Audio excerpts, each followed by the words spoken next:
Merci à toutes et à tous d'assister à cette conférence La mer, les prochaines 60 années. Nous avons donc l'honneur d'accueillir Madame Isabelle Autissier.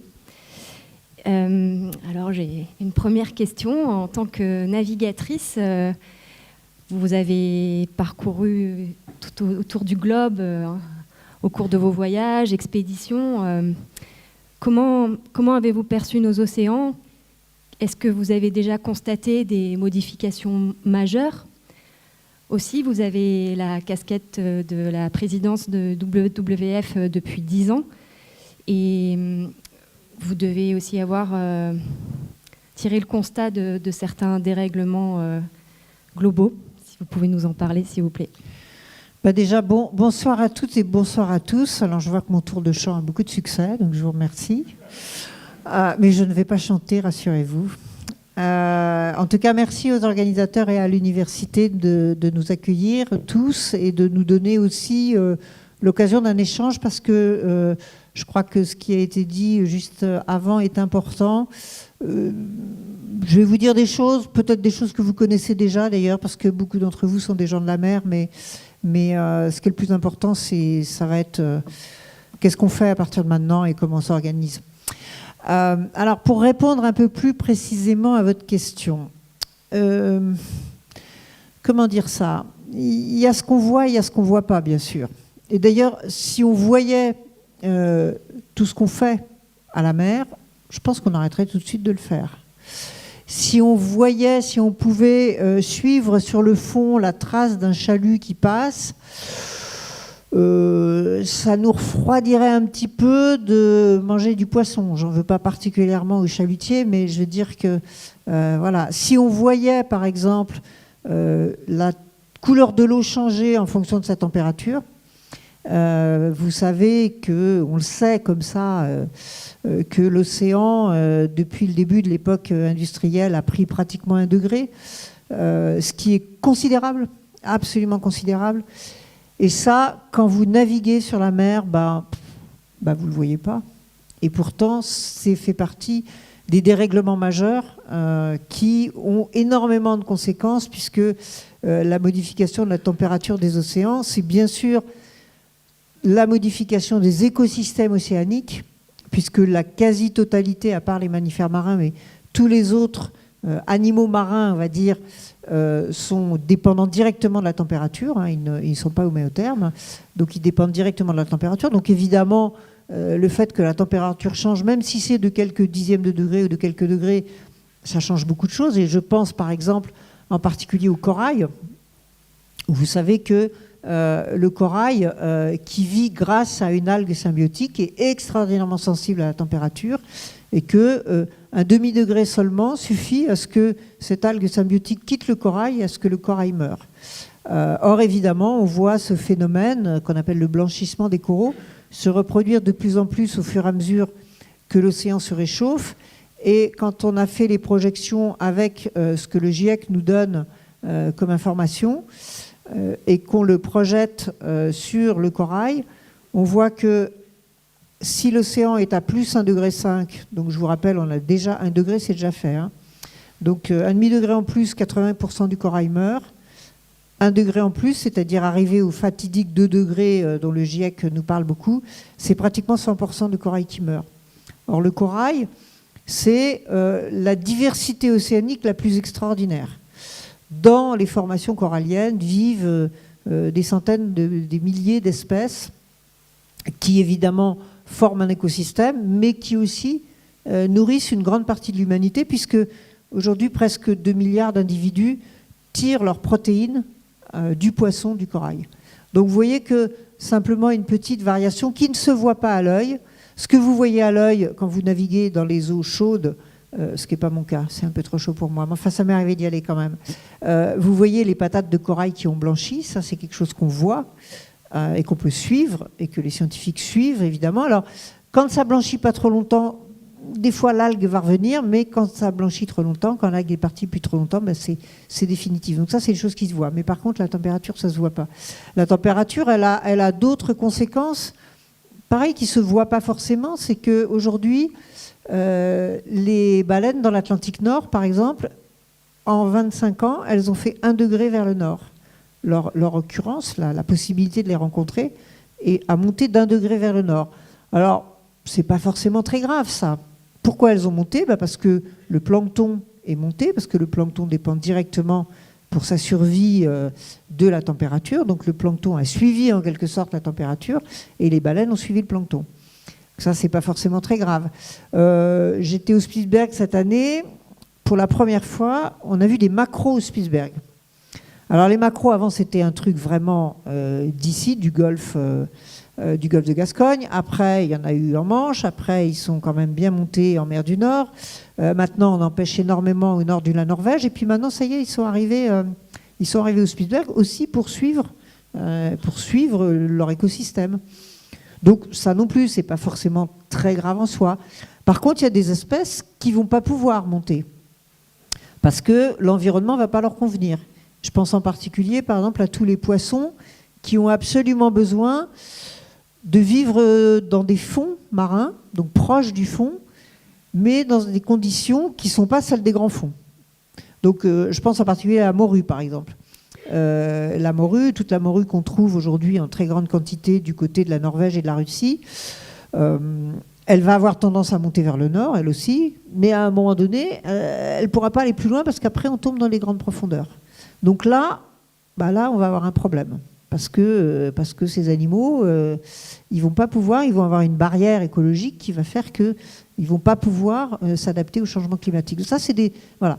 Qu'est-ce qu'on voit encore et qu'est-ce qu'on voit pas Évidemment, toujours sur le réchauffement, moi qui navigue dans le Grand Nord, on voit que les glaciers, on voit que les glaces de mer, que la banquise se forment plus tard, font plus tôt. Donc les voiliers arrivent à aller beaucoup plus tôt, par exemple, dans des endroits. Moi, quand j'ai commencé à naviguer en Antarctique, il y a une vingtaine d'années de ça, en gros, on disait qu'avant le 15 décembre, on ne pouvait pas trop y aller parce que c'était tout gelé, quoi. Maintenant, on y va début novembre. Vous voyez que ça change vite, quoi. Donc ça, c'est des choses qu'on voit. Après, si je parle de plusieurs autres grands sujets qui sont les occurrences des animaux. Alors ça, c'est difficile aussi. C'est pour ça que c'est bien qu'on fasse cette conférence dans une faculté, parce qu'on a absolument besoin des scientifiques pour avoir un regard plus pertinent. Les scientifiques, ils comptent les bêtes. Donc voilà. Moi, j'ai un regard, on va dire, quand je navigue, je vois ça comme ça, d'un peu loin. Mais c'est vrai que sur maintenant pas mal de dizaines d'années de navigation, on a quand même ce sentiment que quand on est au large, on croise moins d'oiseaux marins, on croise moins de mammifères marins. Les poissons, moi à mon niveau, je ne peux pas me prononcer puisque évidemment quand je navigue, c'est pas ma première considération, mais évidemment c'est des choses qu'on sait aussi. On sait que grosso modo, et ça ce sont des choses qui ont été, on va dire, remises en forme sur l'ensemble d'un pool de chercheurs dans le monde entier. On sait qu'en gros, depuis 40 ans, les organismes marins ont régressé de 38%. Voilà, le WWF, tous les 2 ans, donne un état des lieux, en quelque sorte, de la faune sauvage. Et on voit que du côté maritime, on en est à moins 38%, ce qui est quand même plus que significatif, quoi. C'est plus qu'un tiers. Donc, au niveau mondial, ça commence à être beaucoup. Donc après, il y a un autre grand sujet qui est le sujet de la pollution. Alors là, c'est aussi pareil. Il y a ce qu'on voit et il y a ce qu'on ne voit pas. Quand on navigue, je pense que, évidemment, ça arrive à beaucoup d'entre vous. Quand on est sur la plage ou quand on est proche des côtes, on voit un peu des choses. En particulier, par exemple, le plastique ou certaines autres pollutions qui arrivent directement de la terre. Donc ça, évidemment, on le voit. Vous baladez sur la plage, demain matin, vous allez trouver des morceaux de plastique. Voilà. Quand vous allez partir au large, vous allez encore en voir, mais finalement, la mer étant quand même assez grande, vous n'allez pas en voir tant que ça. Donc ça va être moins choquant quelque part. Et surtout, ce que vous n'allez pas voir du tout, et qui est beaucoup plus dangereux, ce sont les micro-particules de plastique qui sont issues de ces macro-déchets, de ces sacs, de ces bouteilles, de tout ce que vous voulez, qui vont se morceler à cause des frottements, à cause des ultraviolets, à cause des mouvements de la mer, à cause du sel, à cause d'un certain nombre de... Voilà, et qui vont ensuite perdurer dans l'océan pendant des centaines d'années au minimum. Plusieurs centaines d'années, ça dépend évidemment du type de plastique, mais à la louche, on dit entre 500 et 1000 ans, mais encore, on ne sait pas forcément après. Donc en fait, ces microplastiques, vous ne les voyez pas. Si vous faites un effort et que vous prenez un seau d'eau et que vraiment vous regardez dans le seau d'eau, vous allez apercevoir des petits trucs que vous pouvez même prendre pour du plancton éventuellement, parce que c'est à peu près de la même taille, hein, ça fait 1 millimètre, 2 millimètres. Et ces microplastiques sont finalement beaucoup plus dangereux. Bien sûr, les sacs en plastique, les bouteilles en plastique sont dangereuses parce qu'elles vont entraver les animaux. On a tous vu hein, la tortue avec le sac en plastique sur la tête, enfin, voilà, le dauphin pris dans un filet de pêche, tout ça, on l'a bien en tête. Mais finalement, à l'aune de l'ensemble de la faune marine, c'est 100 000 mammifères marins et 1 million d'oiseaux qui décèdent de ces macroplastiques. Ce qui est beaucoup, mais à l'aune du monde entier, c'est finalement, j'allais dire, pas tant que ça. Par contre, les microplastiques, eux, le gros problème, c'est qu'ils vont être réincorporés dans la chaîne alimentaire.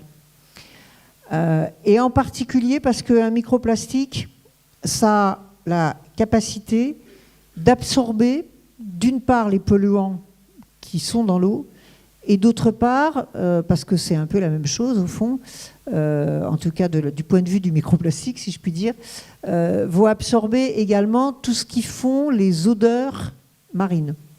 Donc vous allez avoir ces petits morceaux de plastique qui souvent d'ailleurs ont gardé un peu des couleurs, donc qui sont assez visibles par les poissons ou par les oiseaux en particulier, qui sentent très bon parce qu'ils ont absorbé les odeurs marines, et qui sont des éponges à polluants, donc qui sont extraordinairement dangereuses pour ces animaux marins. Donc les poissons et les oiseaux vont préférer se nourrir de ces microplastiques plutôt que du plancton qui ferait leur repas ordinaire. Et donc on a une contamination qui est extrêmement forte des animaux marins à cause de ces microplastiques qui vont se retrouver après dans leurs organismes et qui vont finalement d'ailleurs, en tout cas pour ce qui est des poissons, finir dans nos organismes à nous, puisque quand nous mangeons du poisson, on mange aussi du plastique. Je discutais il y a une quinzaine de jours à Concarneau avec une scientifique qui travaillait sur ce sujet, qui me disait qu'ils avaient fait des échantillonnages sur le merlan dans la Manche et qu'un tiers des merlans avaient du plastique dans l'estomac, quoi. Donc voilà. Donc en fait, cette chaîne-là, elle est invisible.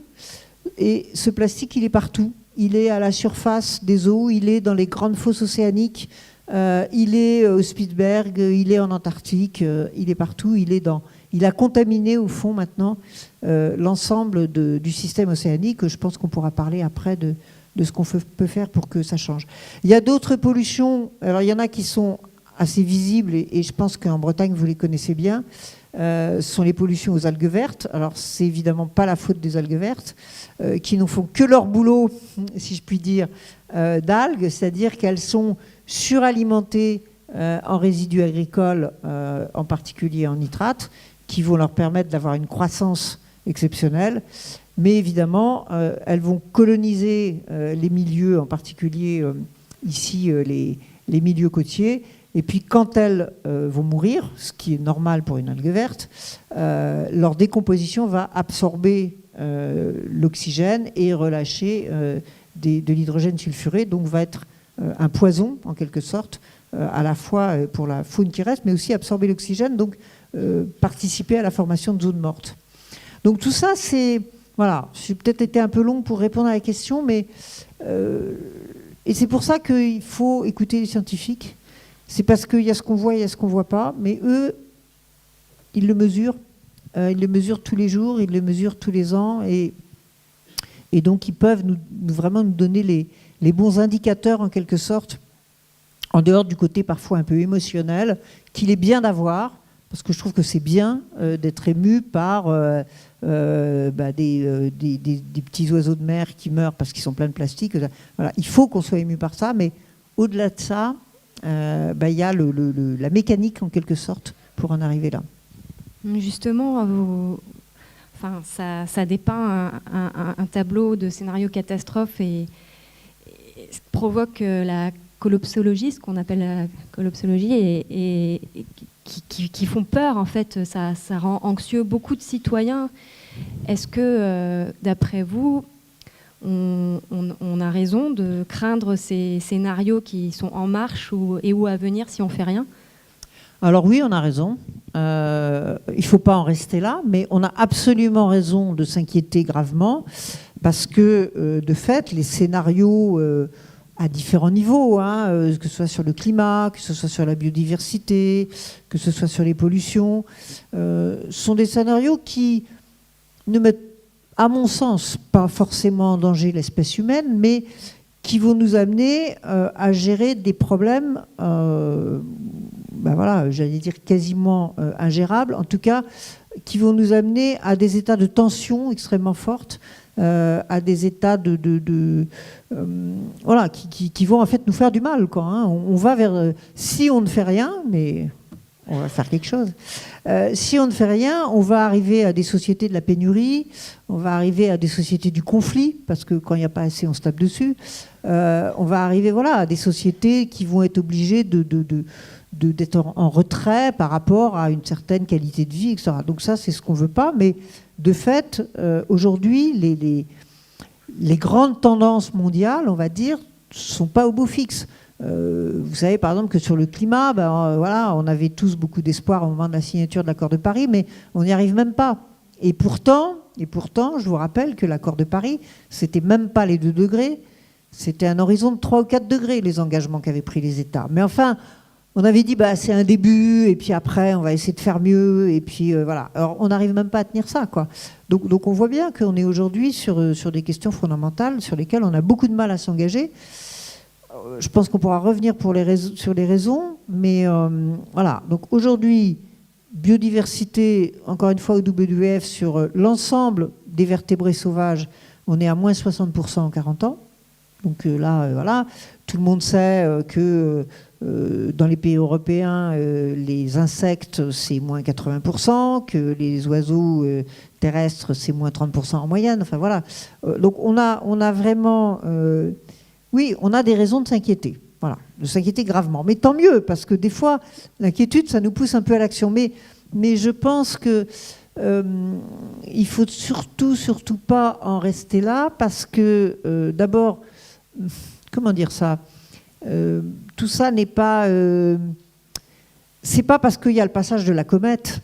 Parce que, par exemple, dans l'histoire de la Terre, il y a eu des écroulements de la biodiversité, il y a eu des quasi-extinctions de la biodiversité pour des raisons physiques, parce qu'il y a eu une météorite gigantesque qui a frappé la Terre et qu'il y a eu un nuage et que voilà, enfin bon.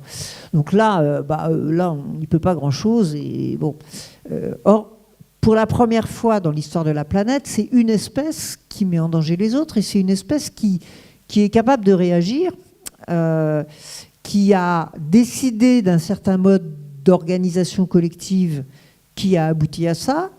Donc, je ne vois pas du tout au nom de quoi on ne serait pas capable de décider de changer d'organisation collective pour faire face aux conséquences négatives. Enfin, on n'est pas devenu plus idiot qu'il y a 2000 ans, je pense.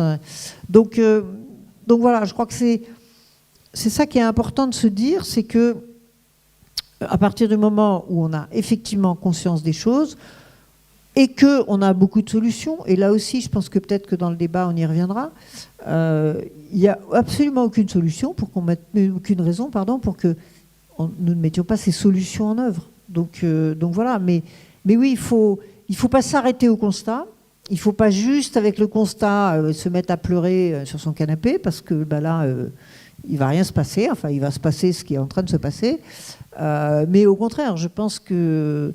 donc c'est pour ça que le terme de collapsologie comment dire, je comprends ce qu'on veut dire, mais j'ai un peu du mal à y adhérer, parce que on a l'impression que quand on parle de collapsologie, c'est absolument écrit et absolument inévitable. Or, rien n'est écrit. Rien n'est écrit que nous ne soyons pas en train d'écrire. Donc voilà, je pense que ce soit sur les sujets marins ou sur d'autres, nous avons beaucoup de solutions à notre disposition. Puis on va même en inventer d'autres. Alors, pour écrire ces solutions, enfin, à votre avis, aujourd'hui, qui doit prendre en main l'avenir de nos océans? Est-ce que c'est le citoyen en mobilisant davantage les politiques? Est-ce que ce sont les scientifiques dont vous avez parlé? Est-ce que ce sont nos dirigeants, quel que soit leur niveau de décision, locale, régionale, nationale, internationale? Moi j'aime bien, c'est notre ligne de conduite WWF, on dit on est tous le problème, donc on est tous la solution. Voilà, je pense qu'on ne peut pas dire aujourd'hui que la faute, si faute il y a, en revient exclusivement à une catégorie sociale, professionnelle, quelle qu'elle soit. Il est certain que les pays riches ont plus de responsabilités, mais ils ne sont pas les seuls dans l'histoire. Donc voilà. Et puis de toute façon, ça ne sert à rien. À un moment donné, il faut pointer les dysfonctionnements, mais dire c'est lui qui a commencé, ça n'amène pas à grand-chose. Donc moi, je crois vraiment qu'on a tous une part de solution à des niveaux d'intervention différents. Évidemment, commençons par le citoyen. Vous savez ce qu'on dit en général, c'est qu'on a 2 cartes dans notre jeu, la carte de crédit et la carte d'électeur. Et ces 2 cartes-là, elles sont loin d'être anodines. Parce que j'entends aussi beaucoup de gens qui disent oui, mais ça ne sert à rien, parce que moi, je suis tout petit dans mon coin. Puis de toute façon, même si j'ai une vie exemplaire, mon voisin, il trie pas ses poubelles, ma voisine, elle fait je sais pas quoi. Et puis alors, je vous parle même pas des Chinois. Ça, c'est d'abord un discours assez improductif, parce que il nous encourage à rien faire. Et si on attend que tout le monde fasse quelque chose, tout le monde va attendre tout le monde. Donc ça ne va pas aller loin.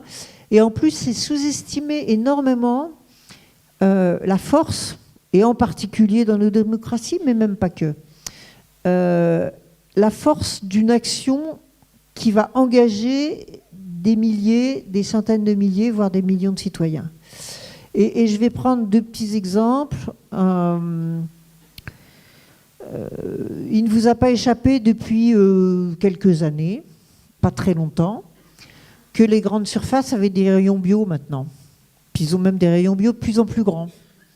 Donc à votre avis, c'est dû à quoi? C'est dû au fait qu'il y a des centaines de milliers de citoyens en France qui se sont mis à acheter du bio, que le bio a une croissance à 2 chiffres, et que donc, les grandes surfaces se sont dit, mais là, il y a un marché, donc il faut qu'on en soit. Alors, on peut discuter évidemment de leur, de pourquoi ils le font. On peut discuter d'un certain nombre de choses. N'empêche que on est en train, par une action collective individuelle, parce que c'est chacun d'entre nous qui allons acheter du bio, on est en train quand même de faire bouger un modèle. Parce que plus on va en acheter, plus il va falloir en fournir, plus on va encourager les agriculteurs à se convertir, et plus on va enclencher un cercle vertueux. Donc de ce point de vue-là, je trouve que on voit comment beaucoup de fois une action individuelle, ça finit par faire quand même des résultats intéressants. L'autre exemple, c'est à propos de la carte d'électeur. Je ne sais pas comment ça se passe à Vannes, parce que... Mais enfin, moi, je me balade beaucoup en France et je constate que les programmes électoraux des différents candidats aux prochaines municipales sont tous plus verts que verts. Alors là, c'est génial. C'est très bien. Il y en a partout, et de la piste cyclable, et de la cantine bio, et du machin, et du truc. C'est très bien. Je fais un petit parallèle avec le relativement bon succès des listes vertes aux élections européennes. C'est clair que parce que une partie importante des citoyens ont envoyé ce signal, ce signal est écouté et entendu par le monde politique, bien sûr, et que donc le monde politique bouge aussi en fonction de ce que les citoyens expriment et de ce que les citoyens disent. Peut-être pas systématiquement et pas partout, mais quand même, on voit bien que ça rentre. À partir du moment où ça rentre dans les préoccupations des citoyens, à un moment donné, forcément, ça rentre dans les considérations des politiques qui sont là pour nous représenter, puisqu'on les élit. Donc voilà, je crois que déjà, cette action citoyenne, moi, j'y crois beaucoup, et je crois beaucoup à la contamination. Je crois beaucoup à la contamination citoyenne, c'est-à-dire que vous faites ça, vous en parlez dans votre famille, vos gamins en parlent à leurs copains, les copains en parlent à leurs parents, on en parle au bureau, on en parle dans la salle de sport, on en parle au bistrot, et il y a quelque chose qui se produit. Vous savez, les révolutions, elles ne se font pas en appuyant sur un bouton, elles se font parce qu'à un moment donné, il y a une société qui va commencer à discuter, à élaborer et à aller vers quelque chose. Donc ça aussi, je crois que c'est important du point de vue de l'action individuelle que cette action devienne virale. Alors, et bien sûr, il y a évidemment tous les réseaux sociaux maintenant et tout ce qu'on peut imaginer. Donc ça, c'est une chose. Après, il y a deux autres échelons qui me paraissent indispensables. C'est l'échelon des collectivités qui animent un territoire et qui organisent la vie des gens, y compris d'ailleurs la vie du territoire maritime en général. Et effectivement, ces collectivités, elles ont une responsabilité qui est forte d'encourager certaines choses ou pas, de faire les choses dans un sens ou pas. Donc je crois que l'implication des collectivités, nous on travaille au contact et avec un certain nombre de collectivités pour les aider à définir des objectifs ambitieux et puis à partir de là, de définir un chemin avec des étages, parce que c'est pas le tout de dire en 2050 on reste gratis, il faut savoir comment on y va, il faut pouvoir mesurer à chaque moment, il faut pouvoir être transparent vis-à-vis de ses citoyens pour dire, ben voilà, on fait ce chemin-là ensemble, donc ça a telle et telle et telle conséquence, et puis tous les ans, on va rendre compte, discuter, de savoir où on en est. Donc ça, je crois que c'est très, très important. Il y a un autre gros bloc qui est très important et qui n'est pas toujours facile, c'est tout le monde économique. On ne peut pas, sur la question maritime, on ne peut pas changer ce qui se passe dans le maritime sans aussi changer le monde de la pêche, le monde de l'agriculture, le monde des entreprises qui mettent le poisson en boîte ou en surgelé ou que sais-je, le monde des grandes surfaces qui vous vendent le poisson, etc. Donc il faut à un moment donné aussi que les fondamentaux de l'économie soient capables d'intégrer autre chose que le bas de bilan à la fin des histoires de gros sous, hein, de rentabilité, mais aussi soient capables d'intégrer d'autres marqueurs, d'autres choses. Alors c'est ce qu'on appelle maintenant la RSE, mais et de prendre des décisions non pas uniquement en fonction des bénéfices ou des pertes financières, mais aussi de réintégrer dans leur prise de décision d'autres éléments, à partir du moment surtout et en plus où ces éléments sont demandés par les citoyens. Donc ça, je crois que c'est vraiment extrêmement important et c'est compliqué. C'est compliqué parce que les entreprises, elles ont été fabriquées, entre guillemets, pour gagner de l'argent. Et donc maintenant, il faut arriver à leur dire, bah oui, bah bon, d'accord, vous gagnez de l'argent, mais c'est pas le seul sujet et c'est pas le seul souci. Et donc, il faut qu'elles arrivent à l'intégrer et puis il faut qu'elles fassent concrètement des démarches pour y aller. Et encore une fois, c'est compliqué. Alors après, évidemment, on en arrive aux États, à l'ONU, qui bien sûr ont aussi leur rôle à jouer. Les États parce qu'ils font la loi. Donc il y a quand même plein de moments où on a besoin de la loi pour nous encourager, pour nous décourager ou pour nous interdire un certain nombre de choses. Donc ça, c'est des sujets forts. Cet encouragement peut prendre des formes financières hein, aussi. Si vous encouragez financièrement par l'impôt certaines ou découragez certaines pratiques, bah, vous voyez en général assez vite les résultats. Donc ça, c'est évidemment le pouvoir des États. Et le pouvoir de l'ONU, enfin des grandes enceintes internationales, c'est d'essayer de faire marcher à peu près tout le monde en même temps sur cette planète, ce qui est compliqué parce qu'on a une toute petite planète, mais on a été foutu de la diviser en 200 États. Donc il faut 200 États qui se mettent d'accord quand c'est des grosses échéances. Et puis c'est là qu'on va retrouver la solidarité internationale, parce que bien sûr, aujourd'hui, il y a des États qui n'ont pas de moyens et qui ne peuvent pas remplir leurs objectifs si nous, les pays riches, on ne les aide pas. Je ne sais pas, très classiquement, les pays comme la Mauritanie ou le Sénégal n'ont pas les moyens de défendre la biodiversité marine, merci bien, sans bouteilles plastiques, voilà, qu'on a viré tout à l'heure en fronçant les sourcils. Ils n'ont pas les moyens de défendre leur biodiversité marine parce qu'il faudrait de la police maritime, il faudrait des contrôles, ils n'ont pas les moyens de ça. Ben voilà, à un moment donné, c'est peut-être aussi à nous de venir les aider parce que ce qu'ils ont aujourd'hui comme biodiversité, peut-être que quelque part ça concerne aussi un peu. Donc voilà, j'essaye de balayer large, mais c'est vrai partout, c'est vrai à terre, c'est vrai en mer, donc c'est un peu général.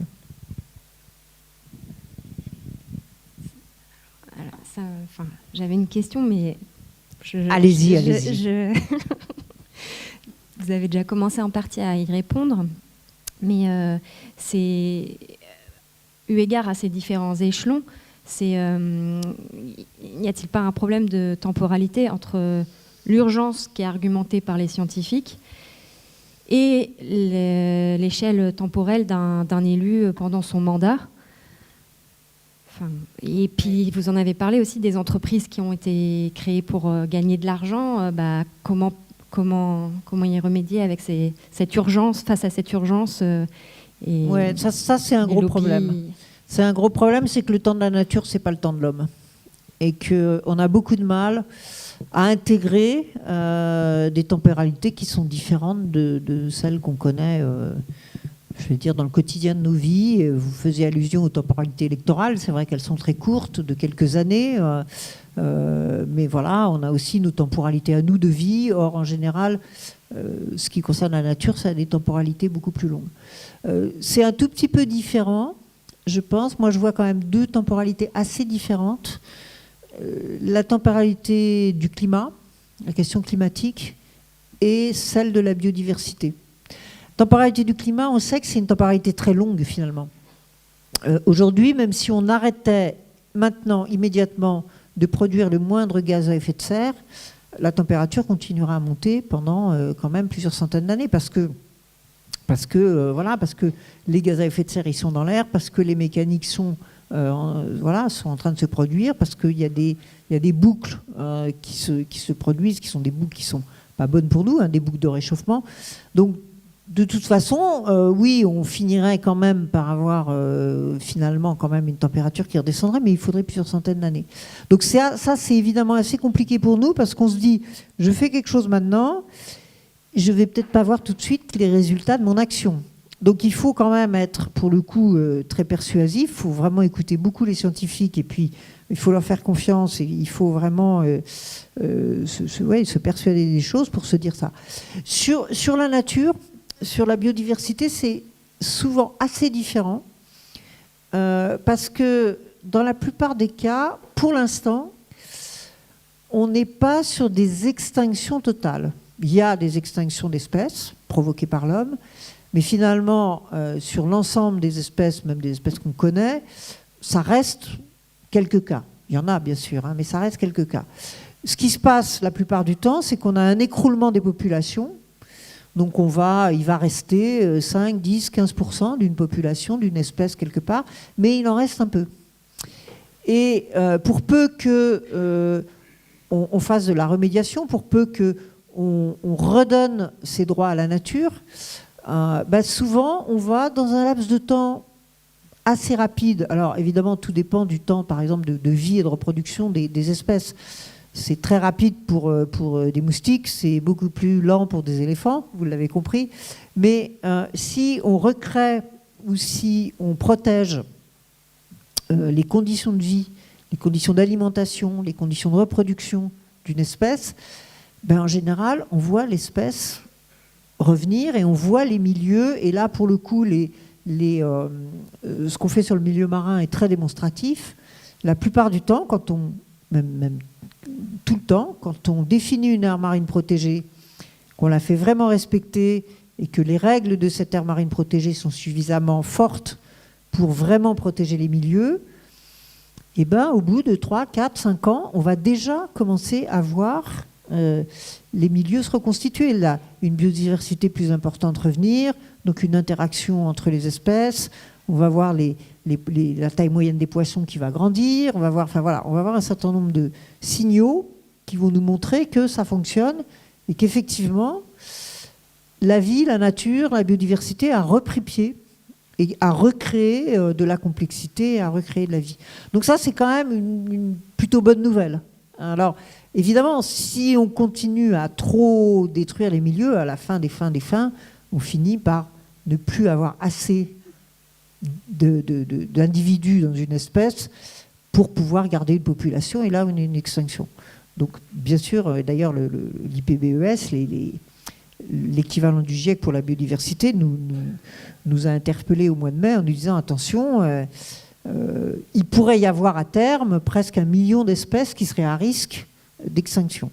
Mais aujourd'hui, on n'en est pas encore là.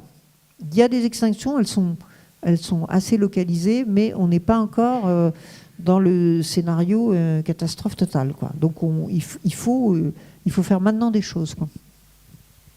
Vous avez commencé à donner des solutions, des outils pour prendre en main nos océans, en parlant de la contamination, de notre pouvoir de consommateur. Mais là, vous parliez par exemple de la destruction des habitats comment veiller à ce qu'une aire marine protégée soit vraiment respectée? Est-ce qu'il faut créer une police internationale en haute mer? Est-ce que... Alors, il y a plusieurs niveaux, puisque vous savez que la mer aujourd'hui, elle est réglée avec 3 niveaux, on va dire. Les 12 000, c'est les eaux territoriales, donc ça appartient à l'État, il fait ce qu'il veut. Les 200 000, c'est la zone économique exclusive, donc l'État côtier à la main sur la pêche, les extractions minières, un certain nombre de sujets. Et puis après, au-delà, c'est la haute mer. Alors là, pour l'instant, la haute mer, c'est la foire d'empoigne totale, à part quelques règles sur la sauvegarde de la vie humaine, la piraterie ou quelques petites choses comme ça. Pour l'instant, on fait à peu près ce qu'on veut. Et c'est d'ailleurs le sujet d'une négociation extraordinairement importante qui a commencé il y a 1 an et demi à l'ONU, qui est quid de la gouvernance de la haute mer. Donc cette haute mer, cette colonne d'eau, donc ce volume énorme, pour l'instant, il n'y a rien, et on se dit qu'il faudrait faire quelque chose. Et dans cette négociation, ça va être extrêmement important. Il y a plusieurs sujets qui sont discutés, qui sont importants. Le premier, effectivement, c'est le sujet de la protection. Aujourd'hui, vous ne pouvez pas faire une réserve ou une aire marine protégée en haute mer, puisque on ne sait pas qui c'est, on ne sait pas qui va s'en occuper, et voilà. Donc pour l'instant, on ne fait pas. Donc la question, c'est effectivement... puisque à terme, il faudrait qu'on puisse protéger 30% de nos océans en ayant une répartition intelligente de ces aires marines protégées un peu partout sur tous les biotopes et autour de la planète. Donc il en faudrait en haute mer. Donc voilà, un des premiers sujets, c'est comment on définit ces zones et après, comment on les fait respecter. Donc pour l'instant, c'est pas réglé, mais ça se discute. Il y a... un deuxième sujet qui est assez important et qui passe pour l'instant en dehors du radar, c'est finalement l'océan est un gigantesque magasin de molécules. Vous avez dans l'océan, avec la biodiversité extraordinairement variée, dont on connaît, dit-on, même pas 10%, mais en tout cas dont on connaît finalement encore assez peu, il y a une richesse extraordinaire d'organismes, et donc il y a une richesse de protéines, de molécules en tout genre. Et on commence à s'y intéresser. Les pharmaciens, par exemple, les grosses boîtes pharmaceutiques commencent à s'y intéresser. L'AZT, ça vient d'une éponge, on s'aperçoit qu'il y a... Voilà, on trouve beaucoup de choses. Donc là, il y a y compris plus tard, pour tout ce qui est de l'ordre de l'industrie, entre guillemets, moléculaire, des processus, il y a une richesse potentielle. Qu'est-ce qu'on en fait? À qui ça appartient? Aujourd'hui, premier arrivé, premier servi. Aujourd'hui, il y a une entreprise qui dépose 60% des brevets issus de la haute mer. C'est une entreprise allemande qu'on connaît bien qui s'appelle Bayer. Voilà, bah oui, mais voilà, aujourd'hui, ils sont en train de mettre la main dessus. Une fois qu'ils ont déterminé, qu'ils ont isolé une molécule qui pose un brevet, elle est à eux. Hein, parce qu'ils ont breveté le vivant, hein, c'est possible aujourd'hui. Donc voilà, comment est-ce que dans l'avenir, on va essayer de faire un petit peu la police là-dedans, décider que qui aura le droit d'aller chercher quoi, est-ce qu'on va payer des redevances, est-ce que les pays riches, les pays pauvres, les pays qui ont une façade maritime, ceux qui n'en ont pas, mais la planète, c'est la planète bleue. Donc voilà, toutes ces questions-là sont des questions en ce moment qui sont discutées dans ces négociations qui devaient se terminer en 2020, mais à mon sens, ça va prendre encore quelques années parce que c'est assez compliqué. Donc ça, c'est par exemple un outil. Mais de fait, si vous faites ce qu'on appelle un peu méchamment, mais c'est vrai, les aires marines de papier, qu'on voit dans effectivement un certain nombre de pays qui n'ont pas les moyens de faire respecter les choses. Alors on fait un beau quadrilatère et on dit là c'est une aire marine, très bien, merci monsieur, au revoir, circulez, il ne se passe rien parce que de fait il n'y a pas moyen de le faire respecter. Alors il y a quelque chose qui pour moi est assez important et intéressant, et c'est au fond tout ce qui est en train de se jouer du rapprochement entre les questions environnementales, les questions de développement humain et les questions de droits de l'homme. Parce qu'on voit de plus en plus que tout ça, finalement, chemine très souvent en parallèle et qu'il y a beaucoup d'interactions entre les uns et les autres.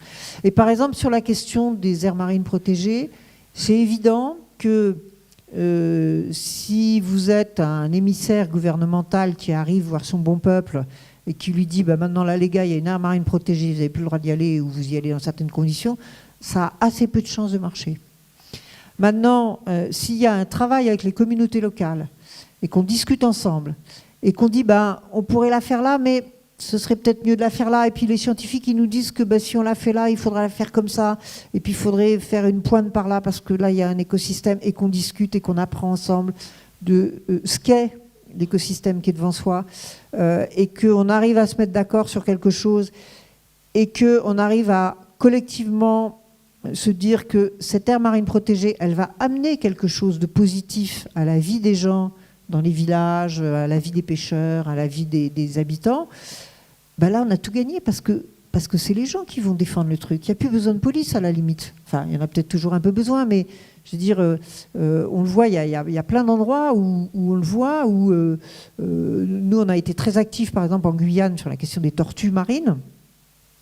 Et en fait, les populations locales, elles avaient l'habitude de manger les tortues et même de vendre la chair de tortue, voilà, parce que c'était leur façon de faire.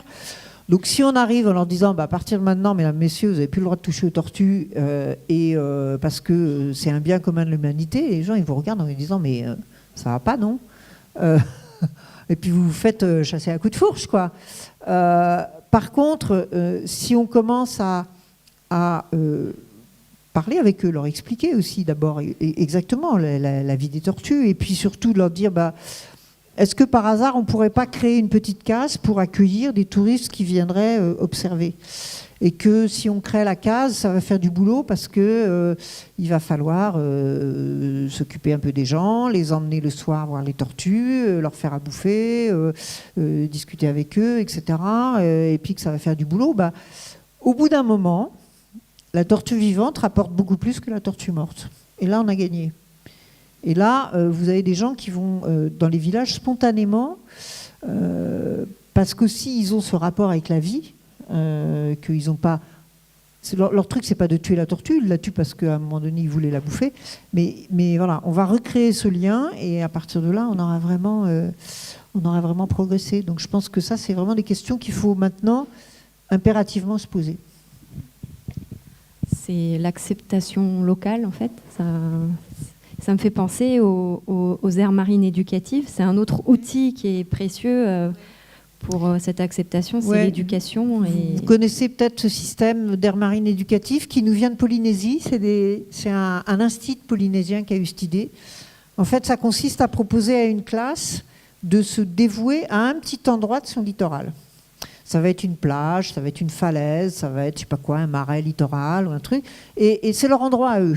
Donc, et ils vont, dans le courant de l'année, aller régulièrement dans cet endroit, y aller avec des scientifiques, avec des associations, ils vont en discuter, et ils vont comprendre comment ça marche cet endroit. Comment ça marche une plage, comment ça marche un marais littoral, qu'est-ce qu'on y trouve, qu'est-ce qui s'y passe. Et puis, ils vont réfléchir à qu'est-ce qu'on peut faire pour le protéger, qu'est-ce qu'on peut faire, voilà. Et donc, c'est aussi retisser ce qui nous manque de plus en plus, et encore que vous, à Vannes, vous n'êtes pas les plus mal lotis, mais au fond, ce rapport direct avec la nature. On oublie qu'on en fait partie parce qu'on est souvent extériorisé dans des grandes villes, dans des habitations en béton, dans des métros, dans des bureaux, et que la nature, on en voit un petit bout en vacances, et encore dans des conditions... voilà. Or, je pense que fondamentalement, ce rapport profond qu'on a quand même encore un petit peu au fond de soi, même si des fois il est un peu enfoui, il me paraît essentiel pour se battre pour la nature. Au fond, on se bat pour ce qu'on aime. Si on aime sa famille, on se bat pour sa famille. Ben, quand on aime son environnement, quand on aime les oiseaux qu'on voit dans son jardin, quand on aime les goélands qui passent, quand on aime le petit dauphin qui vient une fois de temps en temps, voilà, on recrée quelque chose de fort, quelque chose dont on a tous besoin. Moi, je sais que moi, j'en ai besoin. C'est pour ça que je pars naviguer. C'est parce que j'ai besoin aussi de voir des oiseaux. J'ai besoin de... Voilà. Et je pense que pour ça, les aires marines éducatives, ça fait partie des projets, mais on pourrait le faire avec les grands aussi. On ne serait pas obligé de le faire qu'avec les enfants. Je pense que ce n'est pas une question d'appropriation. C'est une question plus de se dévouer à un endroit. De se dire, ben voilà, cet endroit... Parce que dès qu'on creuse un tout petit peu, c'est absolument génial. Dès qu'on commence à regarder comment ça marche, une espèce, les espèces entre elles, avec les saisons, avec les courants, c'est juste... voilà, c'est magique, quoi. C'est complètement dingue, cette histoire. La moindre petite étoile de mer, le moindre petit poisson, c'est une merveille, en fait. Donc je pense qu'on a besoin de ce merveilleux. On a besoin de retisser des liens avec. C'est pas parce que j'y travaille, mais pour ça, le rôle des associations est précieux pour favoriser ce dialogue environnemental. Et l'avenir de nos océans, il nous concerne donc tous, comme vous venez de nous en parler. Et quel conseil auriez-vous à nous donner à des associations telles que Bretagne Vivante pour mener à bien des actions collectives, que ce soit avec nos politiques, les élus des communes, des communautés de communes, des collectivités Moi, je ne vais pas vous donner de conseils. Vous êtes assez grand pour vous débrouiller tout seul. Et je pense que vous vous débrouillez pas mal. La preuve, c'est que vous êtes très nombreux ici. Et que... non, je ne vais sûrement pas vous donner de conseils. Je crois que dans cette période qui est un peu angoissante, on l'a dit tout à l'heure, qui est pleine d'incertitudes, on ne sait pas très bien où on va, on sent qu'il y a des... Voilà. Je pense que vraiment, cette action collective au sein des associations, c'est le meilleur antidépresseur qu'on puisse imaginer. Ça, c'est clair. C'est-à-dire qu'à partir du moment où on dit, bon... ça va pas trop bien dans ma tête, mais je vais avec d'autres gens et on va faire quelque chose et on va se battre, et ben ça va déjà sacrément mieux. Donc je crois que les associations, enfin moi je dis ça aussi en tant que présidente d'association, hein, mais même moi tous les jours ça m'aide, quoi. Des fois je me réveille la nuit et je suis pas trop, voilà, je suis pas trop d'aplomb, quoi. Et puis le matin quand je me réveille, j'ai la banane parce qu'aujourd'hui, je vais faire ça et je vais faire ça et je vais faire à ma mesure à moi, à ma petite mesure à moi, mais je vais être dans un mouvement global.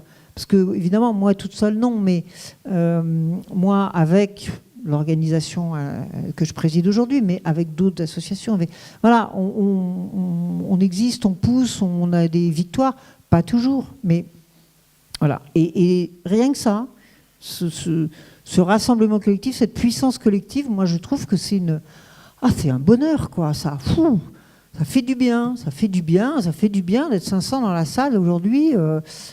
Franchement, ça fait du bien, quoi. Donc je crois à ça. Et puis, je crois que ça nous permet aussi d'être efficaces et d'être, alors, c'est mon point de vue, d'être dans une participation à une action. On peut être dans le combat, mais je pense qu'il faut majoritairement, enfin en tout cas pour moi, être dans un chemin collectif où on va exister auprès, vous l'avez dit, des communes, des communautés de communes, des régions, des États, des machins, pour être pourvoyeur de solutions. Parce qu'on entend trop souvent « Ah ben non, mais ça, c'est pas possible ». Donc nous, notre boulot d'association, c'est de dire « Comment ça, c'est pas possible ?» Mais bien sûr que si, mesdames, messieurs. D'ailleurs, regardez, là, on a fait ça, là, on a fait ça, et pourquoi ? Et voilà. Donc ça, voilà, être pourvoyeur de solutions, être pourvoyeur d'énergie, de temps en temps être pourvoyeur de paires de claques, parce que oui, il ne faut pas oublier que de temps en temps, il faut distribuer les paires de claques. Mais voilà, je pense que... et d'ailleurs, on le voit à chaque fois qu'on a une ou des associations qui vraiment existent, montent au créneau, s'investissent, sont soutenues par la population, proposent des solutions, on commence à devenir un peu incontournable. Et voilà. Et là, on commence à faire bouger le curseur, quoi. Je crois vraiment que le travail des associations, il est absolument indispensable pour nous donner une voix collective. On ne va pas tous aller voir le président de la République, mais s'il y a X associations qui représentent X centaines de milliers ou millions de personnes qui vont le voir, ben, peut-être que ça fera bouger les choses, quoi. Enfin, je pense que voilà, la force du collectif, on ne se sauvera pas tout seul. Voilà. On ne se sauvera pas tout seul, ça c'est clair, mais le collectif va nous donner des outils et des moyens pour avancer. Donc, c'est être présent dans des instances de décision. C'est peut-être trouver les financements, parce que c'est quand même le nerf de la guerre, hein, pour, par exemple, monter des projets en recherche participative en partenariat avec des scientifiques. C'est aussi œuvrer en tant que gestionnaire d'aires marines protégées. Ouais. Oui, ça peut prendre plein de formes. Il y a des formes de terrain. Enfin, moi, je crois pas mal au... il faut les deux, quoi. Il faut des formes de terrain, comme vous le dites, par exemple, une association qui va participer à la gestion d'une aire marine protégée. Donc là, c'est très précis, c'est très... Voilà, qui va amener des solutions, qui va... tout ce qui est de l'ordre du scientifique aussi, c'est très... Voilà, donc ça, c'est important. Et puis en même temps, il faut être aussi sur le combat des idées. Il faut être aussi sur la big picture, sur les grandes mobilisations, sur l'élaboration intellectuelle. On a besoin d'outils, on a encore besoin, on n'a pas assez d'outils intellectuels pour maîtriser, pour envisager, pour décrypter l'avenir et pour proposer des solutions. Il y a encore du travail de ce côté-là, quoi. Je pense que... Donc il faut les deux. Il faut être sur le terrain, et puis il faut être aussi dans des instances, dans, je sais pas quoi, des commissions, dans des groupes de réflexion, parce que voilà, parce qu'il y a vraiment les deux, quoi. Est-ce que vous pourriez donner des actions concrètes menées au WWF qu'on pourrait nous relayer localement nous, c'est un peu particulier. Nous, on est une organisation internationale. On est officiellement, paraît-il, la plus grosse organisation internationale qui s'occupe d'environnement. On est présent dans un pays sur deux, donc on est présent dans une centaine de pays. Donc, effectivement, nous, on travaille beaucoup sur la big picture, même si on est aussi dans la gestion de certaines aires. Mais après, par exemple, je peux vous donner un ou deux exemples. Je ne sais pas si c'est directement transposable, mais nous, au WWF France, on a un bureau en Guyane. Et en Guyane, on avait un problème assez important avec les pêcheurs de crevettes qui pêchent avec des chaluts à crevettes, des chaluts à petite maille, et qui ramassaient en permanence des requins, des tortues, des tas d'espèces protégées. Et donc, on a travaillé avec eux et avec les scientifiques. Et en se disant, bon, la pêche à la crevette, elle ne pose pas vraiment de problème en Guyane. La crevette, c'est une bestiole qui se reproduit assez vite et il n'y a pas de problème de ressources particulières. Donc c'est pas mal que les pêcheurs puissent vivre de leur boulot. Et on a, avec les scientifiques et avec les pêcheurs, développé une sorte de sortie de secours, on va dire, sur le chalut, quoi. C'est-à-dire à l'entrée du chalut, il y a une espèce de glissière en alu et toutes les grosses bêtes, elles passent sur la glissière et elles sortent, et toutes les petites crevettes, elles passent à travers et elles vont dans le filet. Voilà. Donc on a essayé d'être assez pragmatique sur ce sujet-là et de bien essayer d'identifier où étaient les problèmes en termes environnementaux. En l'occurrence, la pêche elle-même, c'était pas le problème, mais c'était les espèces accessoires. Et puis de mouiller tout le monde pour développer une technique, moyennant quoi aujourd'hui ça marche. Les pêcheurs sont ravis parce que quand ils avaient un requin dans leur truc, c'était pas très simple de le faire sortir, qu'il écrasait les crevettes et que c'était pas bien, que du coup on est en train d'essayer de faire valoriser ce label, en quelque sorte, de pêche responsable, pour que ça leur donne une plus-value en termes économiques, et que donc ils en tirent des conséquences positives. Donc je pense que voilà, c'est ce genre de logique qu'il faut essayer de mettre à l'œuvre aujourd'hui, à mon sens, parce que ça permet de ne pas casser des gens qui ont des métiers, à partir du moment où ces métiers se passent bien, on va dire, d'un point de vue environnemental, mais d'essayer de regarder, de remédier aux situations, à ce qui va pas, quoi. Donc ça, je pense que c'est des choses qu'on peut... Voilà, je pense qu'il faut être, quand vous êtes sur le terrain ici, être assez pragmatique, effectivement, avec l'origine des problèmes, d'identifier d'où ça vient, c'est quoi, pourquoi il y a moins d'oiseaux, pourquoi il y a telle pollution, et puis essayer de travailler vraiment sur le fond. Ça pourra être une interdiction de quelque chose qu'il faudra obtenir d'une autorité locale ou plus nationale, mais ça peut être tout simplement une modification d'un certain nombre de pratiques. Je pense à un truc tout bête, mais dans la série modification des pratiques, le fait de manger moins de poissons, ça va être très important. Nous, les Français, on mange beaucoup trop de protéines animales, beaucoup trop de viande et beaucoup trop de poissons. Ce faisant, on encourage la surpêche et la pêche illégale, puisque on attire, en gros, les consommations. Pour juste vous donner un chiffre, si vous prenez la pêche mondiale divisée par le nombre d'habitants, c'est 11 kilos par an et par personne. Vous en enlevez 3 qui vont à nourrir nos poules et nos cochons. Il en reste 8. Un citoyen européen mange 20 kilos par an et par personne. Un Français, 35 kilos par an et par personne. Donc vous voyez que si on veut ne serait-ce que revenir à ce qu'on devrait, en tant qu'individu habitant cette planète, manger de manière responsable, il faut qu'on diminue pas mal. Alors je sais que je vous fais un peu de peine en disant ça, parce que c'est très bon le poisson, mais voilà, donc peut-être concentrez-vous sur du poisson qui est pêché ici avec des pêches responsables, avec des pêches éventuellement labellisées ou autres. Mais voilà, il y a un moment donné, il faut essayer de voir l'origine des problèmes, quoi, essayer de trouver, du coup, en découler les solutions. Mais ça, je pense que ça va être l'objet de la discussion. Justement, peut-être qu'on va laisser la parole, vous laisser poser des questions. Ou des observations, hein, c'est pas que à sens unique. Ouais. Je suis sûre que vous avez plein de choses à dire et que vous n'allez pas être timide du tout. Donc, monsieur a le micro, et vous levez la main et vous parlez bien dans le micro. Alors, madame qui est juste là. Bonsoir. Vous avez dit tout à l'heure que Bayer, pour ne pas les nommer, brevette le vivant. Comment est-ce qu'on peut empêcher ça, étant donné que c'est vraiment une manne financière pour... Parlez bien dans le micro, parce que je n'entends pas tout à fait. Vous disiez tout à l'heure que Bayer brevetait le vivant. Comment est-ce qu'on peut empêcher ça, étant donné que c'est vraiment une manne financière pour ce genre d'entreprise? Et comment est-ce qu'au niveau mondial, on pourrait empêcher que le vivant soit breveté? Point.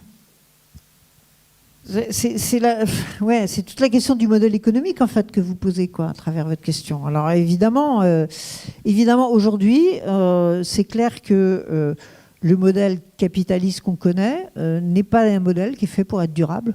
Ça, c'est évident, puisque c'est un modèle qui ne se base que sur la réussite d'une chose, qui est la réussite économique d'une entreprise, donc l'accumulation de richesses, etc. Sans même parler de la façon dont il les redistribue après. Donc, ce modèle-là n'est pas durable. Maintenant, comment on passe de ça à autre chose ?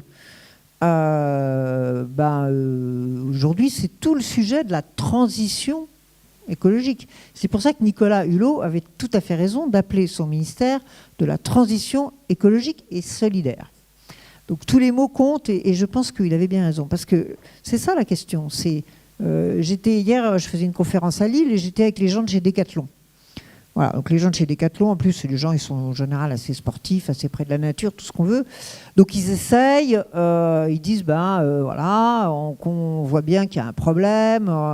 Donc eux, leur truc, ce qu'ils essayent de faire, c'est de dire, on analyse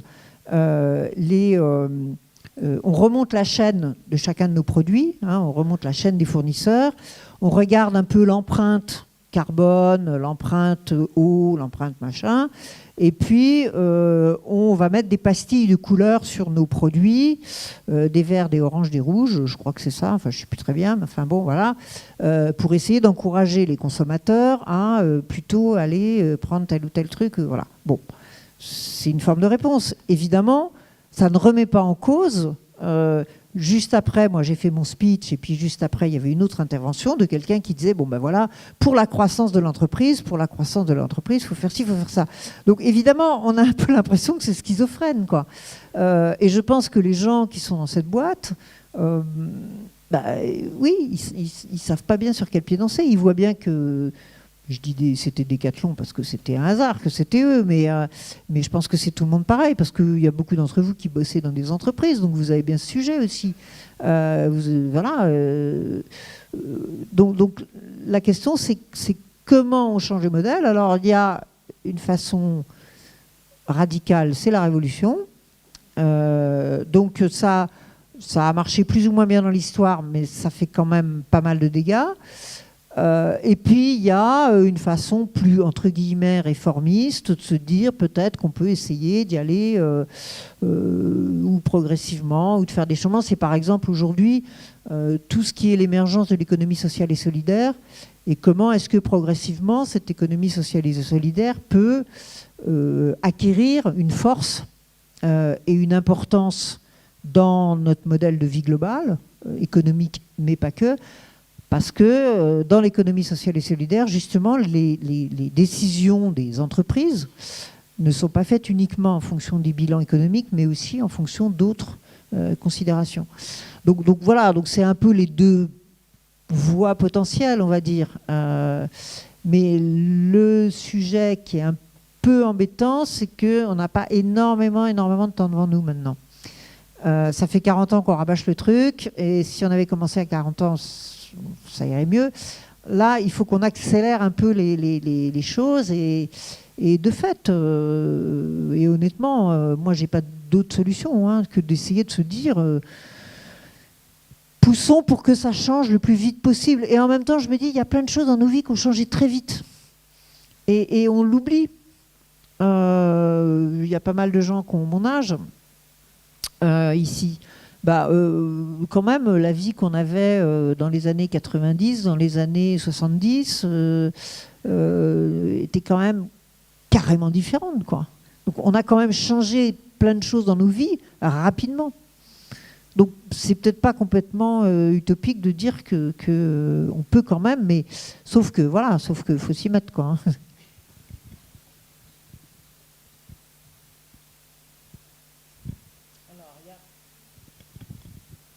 Le monsieur qui est là-haut, voilà. Mettez bien le micro sur votre menton pour que tout le monde entende bien ce que vous dites.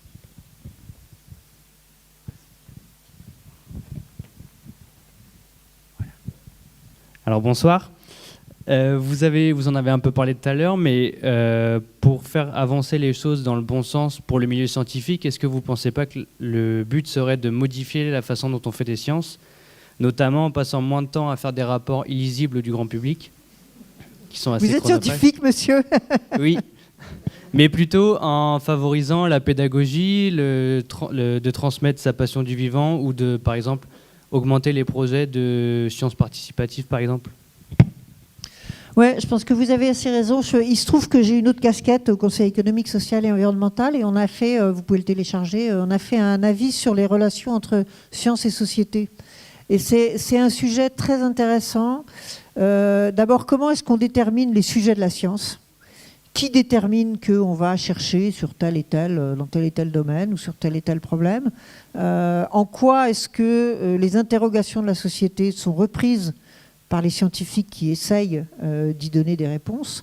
Donc ça, c'est la première. Voilà. Et effectivement, en retour, comment est-ce que les scientifiques partagent leurs connaissances, partagent parfois leurs questionnements, et comment est-ce qu'ils peuvent entraîner avec eux un certain nombre de citoyens qui s'intéressent à ces questions. Je pense qu'on a quand même progressé sur ces sujets-là. Il y a de plus en plus de conférences, d'expositions, de colloques qui sont très ouverts sur le grand public. C'est vrai que des fois, c'est des sujets assez pointus et assez complexes, mais on a de plus en plus, là je vois, je ne fais pas de la pub pour ma paroisse, parce que ce n'est pas moi qui l'ai faite, mais il vient de s'ouvrir à La Rochelle, ma bonne ville de La Rochelle, une expo sur climat-océan.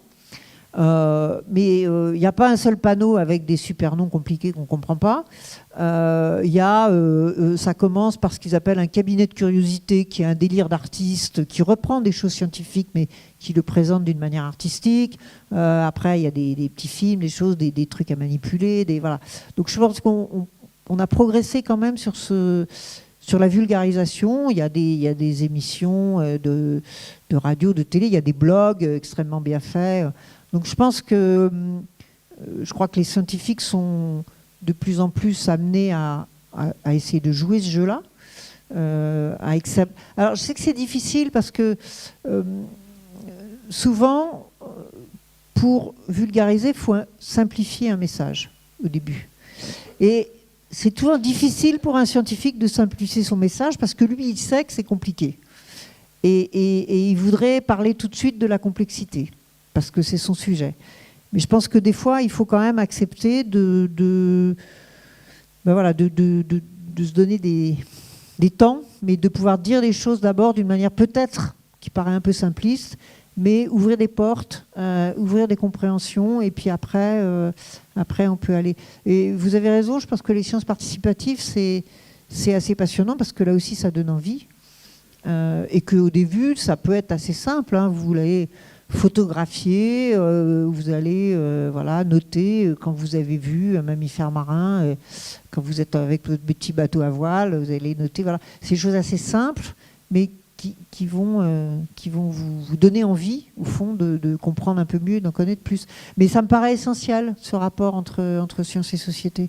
Parce que sinon, ça va être que les milieux économiques, ou éventuellement les milieux politiques, pour des raisons d'accaparement de certains sujets, qui vont déterminer ce que doit faire la science. Et je pense que la science, ça fait partie de la société, et donc la société, elle a aussi à dire son mot. Alors, il y a plein de bras qui commencent à se lever. Alors, après, il y aura monsieur en bas et quelqu'un de l'autre côté. Bonsoir. Alors, je voulais vous remercier pour vos écrits, parce qu'ils me font beaucoup rêver. Et que j'ai des amis skippers qui me disent « mais mon métier, il sert à rien ». Je leur dis « bah si, il sert à faire rêver ceux qui restent à terre ». Et donc rêver, c'est bien, mais au bout d'un moment, nous aussi, on a besoin d'aller sur l'eau. Donc j'avoue, là, on a craqué, on a acheté un bateau, parce que être sur l'eau, aller se faire un week-end à Watt, Édic, Belle-Île, je pense qu'on est une grande majorité à le faire dans cette salle. Ça fait du bien, ça fait beaucoup de bien. Et je voulais vous poser la question un peu par rapport à tout ce qui est le nautisme, comment concilier ce besoin d'aller sur l'eau et en même temps cette notion d'avoir une navigation qui est éthique, responsable, quand on se retrouve à plus de 200 bateaux à Watt, quelle est notre place ? là-dedans? Quel est notre rôle? Donc une cuve à eau noire, oui, mais c'est pas encore obligatoire sur les anciens bateaux, que je sache. Les anti-fouling, enfin, comment adapter notre mode de navigation? Donc, je change totalement de registre, hein, mais voilà, c'est un peu les grandes questions que moi je me pose quand même.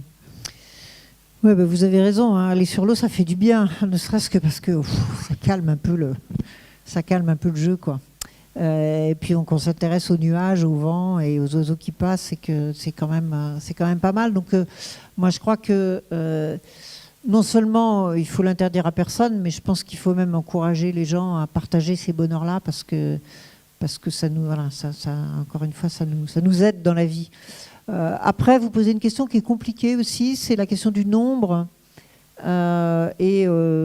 Ici, vous le savez bien, vous allez à Watt en ce moment, vous allez être 2 bateaux au mouillage, vous y allez au 15 août, vous allez être 200 bateaux au mouillage, et ça n'aura pas la même implication, la même impact, et voilà. C'est pas un problème facile à résoudre. Je pense que il y a quand même des endroits où on va être obligé d'avoir une forme de numerus clausus. C'est-à-dire qu'il y a des endroits qui ne, en tout cas dont le biotope, dont le milieu ne pourra pas supporter plus de X intrusions, qui peuvent être différentes. Donc il y a des milieux fragiles sur lesquels il faudra peut-être plus aller, ou aller de manière très occasionnelle, ou y aller avec des permis, ou y aller dans des conditions très particulières. Après, je crois qu'il y a aussi une façon de faire. Par exemple, une ancre de bateau qui râpe sur le fond va détruire tout un rayon d'action autour de l'ancre. Si on implante ce qui existe maintenant, ce qu'on appelle des corps-morts écologiques, hein, qui sont des systèmes qui sont implantés avec un flotteur qui empêche le corps mort de racler partout, et puis qu'on vient s'amarrer sur ce corps mort, déjà on a une interaction avec le milieu qui est beaucoup moins défavorable. Donc je pense qu'il faut aussi réfléchir là-dessus. Si on arrive à utiliser de plus en plus des énergies renouvelables sur nos bateaux, des hydrogénérateurs, moi j'en ai un sur mon bateau, ça marche super bien, des panneaux solaires, des éoliennes, on va être moins bruyant, on va moins faire de problèmes au milieu. Et du coup, d'ailleurs, on va peut-être aussi voir plus d'animaux, parce que les animaux, ils sont pas fous. Quand vous faites trop de bruit, ils s'en vont. Donc je crois qu'il y a un peu ces 2 tableaux-là. Mais je pense qu'effectivement, en fonction des endroits, il y a des endroits où on ne va pas échapper au fait qu'il faudra limiter les gens qui vont y aller, enfin les intrusions dans ce milieu, quoi. Parce qu'il y a des espèces, par exemple, qui supportent très mal le bruit, qui supportent très mal le dérangement, qui sont des espèces, on va dire, timides, entre guillemets. Et ben celles-là, il n'y a pas tellement d'autres solutions que de leur foutre la paix, quoi.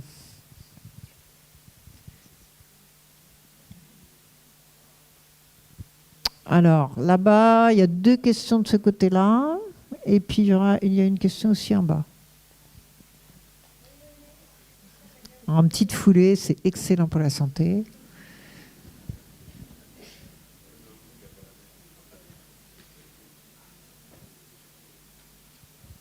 Alors voilà, puis vous passerez le micro à votre voisin après, monsieur. Je vais essayer de répondre brièvement pour vous donner l'occasion à tous. Oui, enfin moi je voulais évoquer un sujet d'actualité, je ne sais pas si vous le connaissez. Donc actuellement, le préfet de Nouvelle-Aquitaine a sur son bureau un projet d'arrêté qui autoriserait la pêche au chalut pélagique sur le plateau de Rochebonne. Enfin, vous avez parlé de l'intérêt de développer les aires marines protégées, mais en fait là on est dans une aire marine protégée, parce que c'est une zone classée Natura 2000, et donc zone de protection pour les dauphins, et on sait qu'à cette époque de l'année, donc l'autorisation porterait sur les mois de décembre et janvier. Donc époque pendant laquelle les bars se regroupent, notamment pour frayer, époque pendant laquelle les dauphins viennent se nourrir sur ces bancs de bars.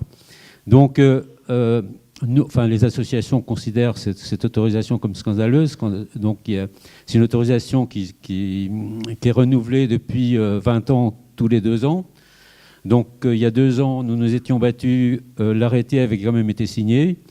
Bon, cette année, la nouveauté, c'est que de nombreux parlementaires appuient le mouvement associatif, puisque même donc le député de Vannes-Pellois, le député Molac, relayé par Joël Labbé, donc ont adressé un courrier d'ailleurs très bien motivé, très bien argumenté, demandant aux ministres, aux 2 ministres écologie et agriculture, de s'opposer à la signature de cet arrêté. Donc je voulais simplement signaler notre inquiétude par rapport à cette autorisation qui serait totalement incohérente par rapport au discours qu'on tient visant la protection de la ressource et de la biodiversité. Merci de cette intervention. Je ne peux que vous soutenir évidemment sur ce sujet. Je ne connaissais pas cette histoire d'arrêté, mais vous faites bien de m'en parler. Mais voilà, oui, bien sûr, vous avez raison. Merci de le signaler. Je ne sais pas s'il y avait un autre monsieur juste dans la rangée, je crois, au bout. Merci. Donc, alors, là, en majorité, c'est vrai, on a plus de 50 ans dans la salle. Hein. Donc, pas que. Ouais. Bon, il y a peut-être un souci quand même avec la jeunesse. Alors, justement, pour répondre au monsieur de tout à l'heure, pour les scientifiques, vous avez demandé une enquête en 2010 sur l'eau. Et donc, cette enquête a été faite. Mais je voudrais savoir qu'est-ce que vous en avez déduit. Cette enquête était... Sur l'eau douce, hein, vous parlez. Oui, c'est ça, oui. Et donc, je voudrais savoir ce que vous en avez déduit, ce que vous avez eu comme réponse sur l'information gouvernementale. Et puis là, j'ai tellement de questions que je voudrais vous poser une question générale. Est-ce qu'il serait possible d'avoir des réponses par Internet, comme c'est assez pratique, parce que là, on pourrait y passer la nuit. Et donc, que vous pourriez nous donner des réponses, mais sans algorithme, donc des réponses humaines. Moi, je ne suis pas un algorithme. Hein. Non, mais oui, non, mais tout à fait, c'est bien pour ça que je suis venu. Et donc, si vous voulez, par exemple, sur le financement, sur le nombre d'employés, sur les actions produites, les réponses obtenues, et puis surtout, vous nous parliez tout à l'heure des États, mais donc, en effet, il y a peut-être quelque chose à faire pour la nature, parce que donc, est-ce que la nature a un droit de réponse ? Donc, ça fait déjà plusieurs fois que je pose la question dans différentes conférences. Et il y a beaucoup de questions dans votre question. Oui. D'accord. Je vais essayer de ne pas oublier de choses, mais... bon, d'accord. Ok, je pense que quand vous parliez... Alors, sur l'eau, oui, le WWF avait engagé un gros travail sur l'eau il y a plus de temps que ça, il y a plus de 10 ans maintenant. Ça a été assez important puisque ce travail a permis de montrer, entre autres, l'imprégnation des rivières et surtout des bancs, des bancs sableux du fond des rivières, dans un certain nombre de pesticides et de produits perturbateurs endocriniens. Ça a été mis en évidence. C'est évidemment les scientifiques qui ont fait le boulot. Hein. Le WWF, on est organisateur, on collecte des données, on a confié ces études à des laboratoires et après on les a portées. Donc ça a effectivement, à l'époque, quand même été assez fortement relayé. Vous dire après directement à quoi ça arrive, si ce n'est à des organisations, des lois sur l'agence de l'eau qui va s'intéresser aux pyralènes et comment on fait en sorte que les pyralènes qui viennent des anciens, des anciens relais électriques ne soient pas foutus dans l'eau. Enfin voilà, c'est des choses assez techniques qui peuvent en découler. Et puis c'est une sensibilisation quand même des gens sur la pollution des eaux douces et qui finissent dans les rivières d'ailleurs. Donc c'est pas, comme toujours d'ailleurs, quand on fait un travail comme ça, il n'y a pas tellement un début et une fin. C'est des éléments qu'on continue à utiliser régulièrement et qu'on va continuer à incorporer dans un travail de fond, on va dire, qu'on fait. sur tous ces exemples-là, sur les questions marines aussi, on a développé un gros travail sur les aires marines protégées. Il n'y a pas un moment où donc on continue toujours à alimenter ces études. Vous voyez ce que je veux dire? On continue toujours à intervenir, que ce soit localement ou que ce soit de manière plus générale et jusqu'à l'ONU. Donc il y a des victoires, il y a des petites victoires, il y a des victoires d'étape, et puis ça ne s'arrête pas, quoi. Il n'y a pas un moment donné où on dit bon ça y est, on est content, on a gagné, et puis maintenant on va passer complètement à autre chose. C'est pas tellement comme ça que ça se passe. Pour répondre à votre deuxième question, alors très simplement, et c'est pas un algorithme, le WWF France aujourd'hui a un budget d'environ 25 millions d'euros, qui est à pratiquement 70%, un peu moins de 70%, du fait des donateurs individuels, des gens qui cotisent, qui nous donnent de l'argent, et qui est fait de manière très marginale par l'Union européenne et par l'État français. Ça représente 4 ou 5% à peu près de notre budget, et qui est fait en partie par des accompagnements qu'on fait des entreprises. C'est-à-dire qu'on essaye de faire changer les modèles économiques. Donc pour ça, on travaille avec des entreprises sur des programmes de 3, 6, 9 ans, avec des objectifs qu'on définit ensemble. On essaie de les amener à bouger. Et pour ça aussi, elles cotisent pour nous permettre de réaliser ce travail. Donc ça représente à peu près le complément de la somme. Donc voilà à peu près ce qu'est le WWF France aujourd'hui. Et évidemment, dans les autres pays, c'est forcément des choses qui sont adaptées au pays et qui sont un peu différentes. Et d'ailleurs, nous, on reverse une partie de l'argent pour beaucoup de pays africains ou asiatiques qui n'ont pas les moyens d'être autonomes financièrement, puisqu'ils sont en général dans des pays qui n'ont pas beaucoup de moyens économiques. Je ne sais plus c'était quoi le troisième... Ah oui, le droit de la réponse de la nature, ça c'est une super question. C'est une question qui est en train de sortir en ce moment au niveau juridique. Quand est-ce que la nature aura une personnalité juridique? Aujourd'hui, elle commence à en avoir dans certains États. On a vu certains États qui ont donné une personnalité juridique à un fleuve ou à une forêt. Et c'est quelque chose qu'on pousse beaucoup. Alors nous, on n'est pas juristes, donc on travaille avec des associations de juristes de l'environnement, ça existe, pour essayer de réfléchir et de pousser ça au maximum. C'est-à-dire, qu'est-ce que ça veut dire? Ça veut dire qu'il y a des gens, des associations en général, qui pourraient se porter en justice au nom d'un élément de la nature, au nom d'un fleuve, au nom d'une forêt, au nom d'une espèce, au nom de l'océan, voilà. Et donc, demander au système de juridiction des États de juger des atteintes ou de juger des compensations qui devraient être octroyées pour certaines atteintes ou de juger de choses qui seraient illégales, qui seraient faites, qui porteraient atteinte à tel ou tel élément de la nature. Il y a un gros débat là-dessus qui est assez intéressant, et je pense que petit à petit, on va voir ça émerger de plus en plus. Ça n'existe pas en France pour l'instant. On ne peut pas en France... En France, la grande avancée qu'on a eue, c'est que les animaux domestiques ne sont plus des objets. Donc ça a été une grande victoire. Mais les animaux domestiques ont une sensibilité qu'on leur reconnaît, et donc ils sont considérés comme des êtres vivants. Voilà. Mais par contre, les animaux sauvages, non. C'est-à-dire que vous ne pouvez pas écraser votre chat, mais vous pouvez écraser un blaireau. Voilà. Si vous écrasez votre chat exprès, j'entends. Si vous écrasez votre chat exprès, vous serez puni.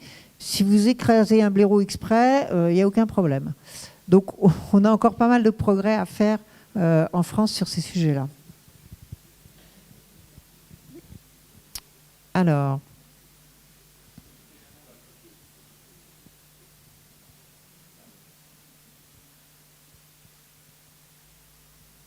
Voilà, après, on n'oubliera pas l'autre côté de la salle aussi. Oui, bonsoir. Vous évoquiez tout à l'heure la nécessité de préserver la ressource, en poisson en particulier. Bon. Que pensez-vous de la présence en mer du Nord, je crois, de deux immenses chalutiers qui n'ont rien à faire d'ailleurs là. Enfin bon. Oui, évidemment, vous imaginez que j'en pense pas du bien. Le contraire serait étonnant. Non, je crois que C'est des questions qui évidemment relèvent de l'Union européenne, puisque c'est l'Union européenne qui a la main sur la politique commune des pêches.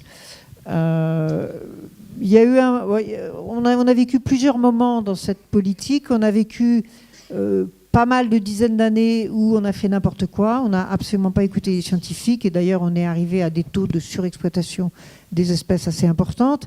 Après, on a commencé à connaître je dirais pas un revirement, mais quand même une prise de conscience un peu plus importante. Et on a vu ces législations de politique européenne des pêches évoluer dans le bon sens, et on a commencé à avoir des résultats positifs sur les espèces. Et là, on a l'impression que depuis quelques années, on revient à nos anciens travers et on est de nouveau en train de tout simplement de surpasser ce que la ressource peut nous offrir éventuellement gratuitement tous les ans en poisson. Et que on a vu aussi les subventions aux navires être réintroduites alors qu'à un moment donné elles avaient été supprimées. Enfin bon, voilà, tout ça, on a plutôt des signes qui ne sont pas extrêmement favorables en ce moment. Il y a eu l'histoire de la pêche électrique. Bon, on a réussi quand même à s'en sortir, mais voilà, je pense qu'en ce moment il y a pas mal de problèmes aussi au niveau de la politique commune des pêches. J'espère que le prochain Parlement et la prochaine Commission vont remettre un peu les choses dans le bon sens, mais là aussi les signaux citoyens peuvent être extrêmement importants. Sur la pêche électrique et sur la pêche profonde, ça a été très très important. Alors, un peu de ce côté-là. Oui, bonsoir. J'ai eu la chance, comme toi Isabelle, de naviguer en terre de feu dans les canaux de Patagonie. Et effectivement, ce que je donnais ici, c'est un témoignage. Qu'en l'espace de 5 ans, j'ai vu effectivement les glaciers complètement reculer.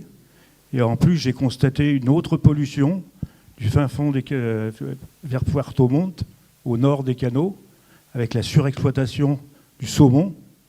Il y a des algues vertes.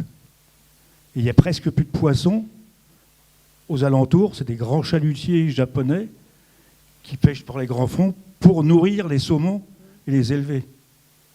Ça, c'est une pollution aussi catastrophique dans tous les sens du terme.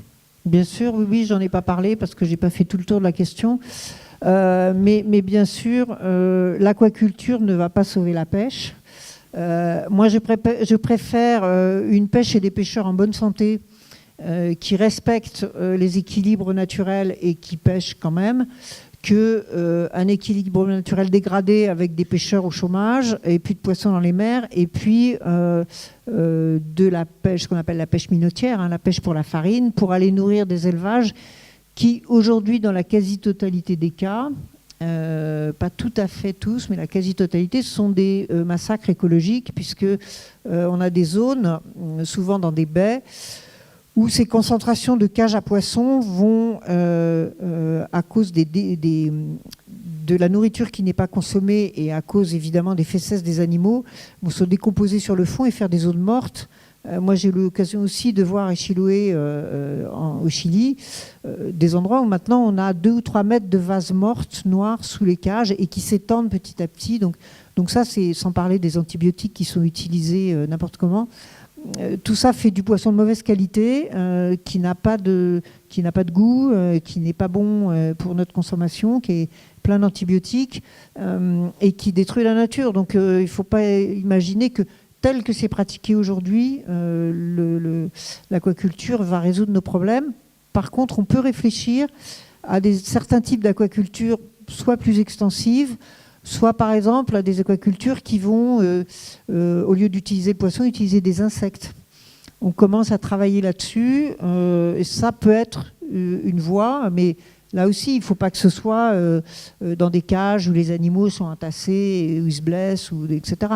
Mais en tout cas, on peut essayer de réfléchir à des formes d'aquaculture à certains endroits qui peuvent aussi être des activités économiques intéressantes avec lesquelles les gens puissent vivre, mais qui ne sont évidemment pas du tout celles qu'on connaît aujourd'hui. Je vais demander à Gwenola Kervingan, qui est donc la présidente de Bretagne Vivante, de conclure cette soirée. Bonsoir à tous. Moi, je suis assez contente de voir que nos adhérents de Vannes arrivent à faire salle complète. Merci Isabelle. Et je voulais juste profiter de l'occasion pour vous rappeler que cette conférence était organisée dans le cadre des 60 ans de Bretagne Vivante. Donc notre jeune association commence à prendre de l'âge. Voilà, mais on reste jeune en état d'esprit. Et aussi, on a parlé de sciences participatives. Alors, comme on a quelques petits programmes de sciences participatives, je vous invite à participer au prochain, qui est celui du comptage des oiseaux de jardin. C'est à portée de tout le monde. Ça peut être dans son jardin, ça peut être dans un parc public, ça peut être n'importe où. Et ça aide à comprendre qu'on peut saisir pas mal de choses en restant une petite heure simplement à observer. C'est plutôt intéressant. Et on a un autre programme que je trouve aussi intéressant, qui est celui de l'Observatoire de l'Estran, qui est mené par nos équipes bénévoles un peu partout sur le littoral breton et en Loire-Atlantique. Et ça aide, ça aide les gens qui ont envie de connaître, de savoir appréhender le milieu côtier. L'objectif de cette opération, c'est d'avoir un état des populations et de voir comment elles vont évoluer dans le temps avec le réchauffement climatique. Donc on a un objectif qui est sur 3 ans, 4 ans. Je pense qu'on va au moins le faire sur 4 ans. Et c'est vraiment aussi un bon exercice de sciences participatives. Donc je vous invite tous à participer. Je profite que la salle soit un peu remplie pour le faire, pour faire un peu de pub. Et puis je souhaitais remercier l'ensemble de l'équipe bénévole Vantaise et puis Virginie d'être venue aussi participer à l'animation de cette soirée. Donc merci à tous et bonne soirée, bonne nuit. Merci tout le monde.